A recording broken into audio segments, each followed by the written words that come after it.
السلام عليكم ورحمة الله وبركاته. ازيكم عاملين ايه؟ يا رب تكونوا كلكم بخير.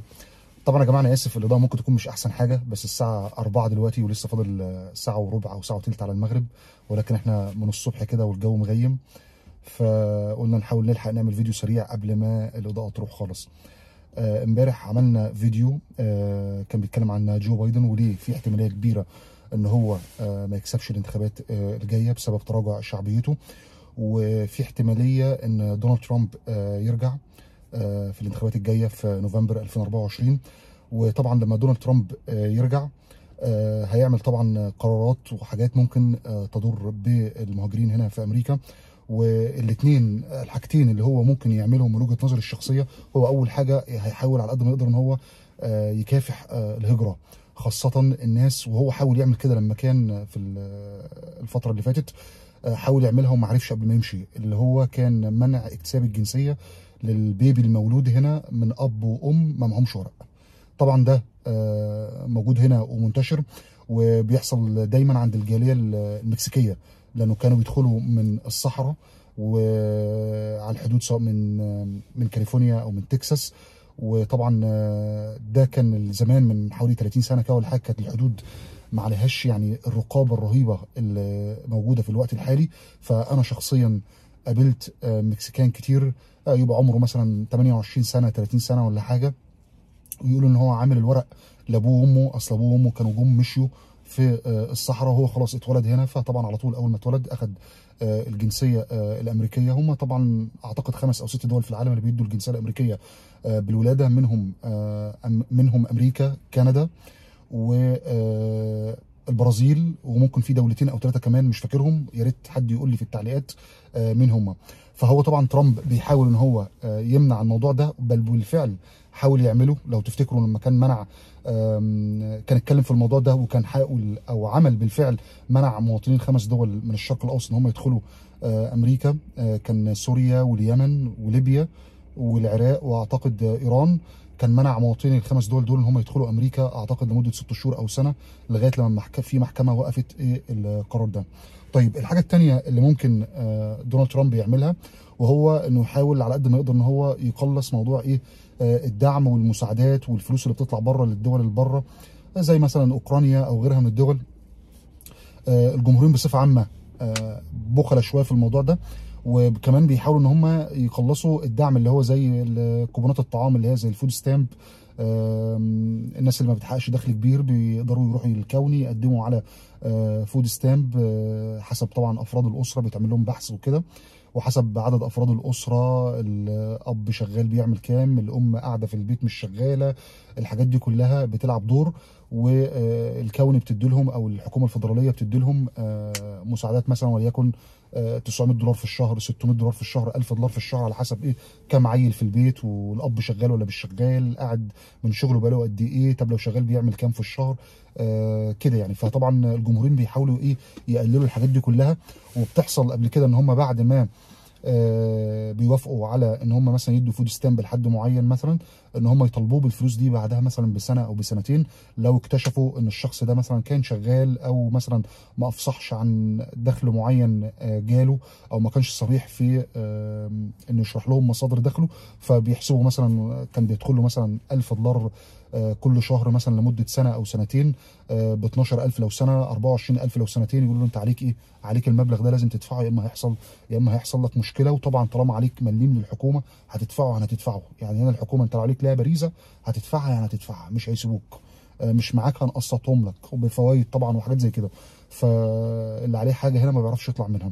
برضو بيقللوا برضو الجمهوريين بيقللوا المساعدات اللي هي زي الناس اللي ما بتبقاش غير قادره على دفع ايجار الشقق او البيوت، بيبقى ليهم حاجه هنا اسمها سكشن 8. وفي برنامجين تانيين برضو اسمع عنهم لكن مش متذكرهم، بتقدر تقدم فيهم وايه، والحكومه تدفع لك ايجار البيت بتاعك لمده مثلا سنه ولا حاجه، وتقدر انت تجدده يعني في خلال السنه دي، لو ما اشتغلتش او كده تقدر تجدد ايه السكشن 8 ده. وبيبقى سكن على فكره كويس جدا، وفي اغلب الاحوال يعني هو حسب المدينه، بس بيبقى في المدن اللي هي مش كبيره بيبقى سكن كويس جدا وممتاز. في المدن الكبيره ممكن يبقى سكن ايه، هو السكن بيبقى كويس، لكن بيبقى الوسط اللي فيه وسط مش كويس، يعني عيالك ما ينفعش يكبروا في قلب ايه، في قلب وسط زي كده يعني.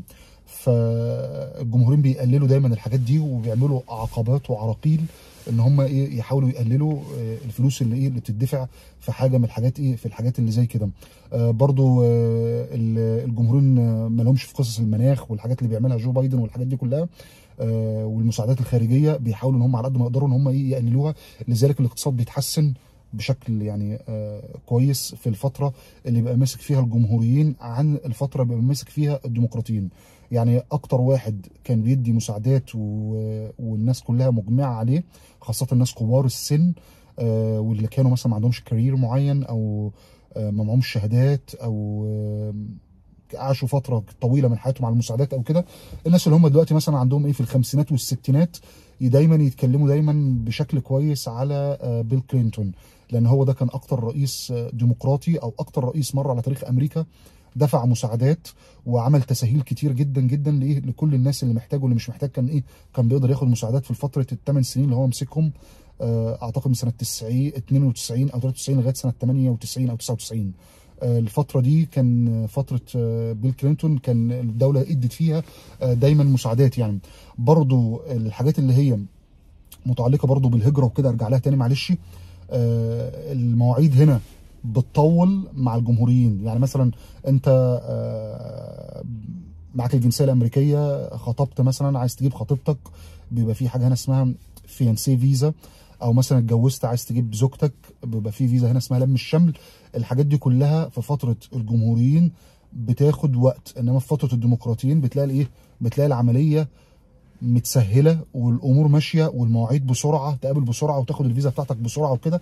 على عكس الجمهوريين تلاقي انا مش هقول في عراقيل، ولكن يعني برضه في الاول وفي الاخر الدوله دوله قانون، واذا مثلا حد بيرفض فيزا فلازم يقول الاسباب اللي رفض على اساسها الفيزا، او حد مش عايز يعمل لك مقابله لازم يقول الاسباب اللي مش عايز يعمل لك فيها المقابله في الوقت ده، اللي هو مثلا موظفين مش كفايه او كلام من ده. ولكن بتبقى العمليه في فتره الجمهوريين بتبقى العمليه متعطله شويه. يعني فتره الديمقراطيين لو مثلا انت عايز تجيب زوجتك مثلا من مصر او من اي دوله جوزتها فيها وعايز تجيبها هنا امريكا، في الطبيعي كانت الاول بتاخد مثلا سنه ونص بتاع. مع الجمهوريين تلاقيها بتطول شويه، تاخد لها ممكن سنتين ونص. تروح تكلم حد مش عارف في الكونجرس، او بحيث ان هو مثلا يحاول يسرع لك المعامله. في المحامين هنا بيعملوا حاجه اسمها اكسباتايد، يعني تسريع المعامله. فطبعا تروح تدفع للمحامي عشان يسرع لك المعامله، والمعامله اصلا في الوقت العادي كانت بتاخد لها سنه، انما مع الجمهوريين تلاقيها ممكن تاخد لها سنتين وثلاثه. فالجمهوريين بصفه عامه بيحاولوا ان هم يعني يحجموا البلد شويه. ولكن للامانه عشان واحد يكون فير انف، يعني الاقتصاد في وقتهم بيتحسن. دايما تلاقي الاسعار في عهد الجمهوريين اقل، دايما سعر الجاز زي ما كنت قلت لكم في فيديو امبارح بيقل شويه مع الجمهوريين. لا مع الديمقراطيين الاسعار بتزيد شويه، وما بيحصلش سيطره كامله او بطريقه مثلا 100% عن تضخم الاسعار. عكس الجمهوريين، لا بيبقى في سيطره شويه على الاسعار وعلى المساعدات وعلى الحاجات اللي زي كده، بحيث ان هم يعملوا امريكا جريت اجين على راي دونالد ترامب. بس هو ده كل شيء النهارده. ما تنسوش اللي مش مشترك في القناه يشترك فيها وتدوس على اللايك قبل ما تقفل، ونشوفكم الفيديو الجاي ان شاء الله. السلام عليكم.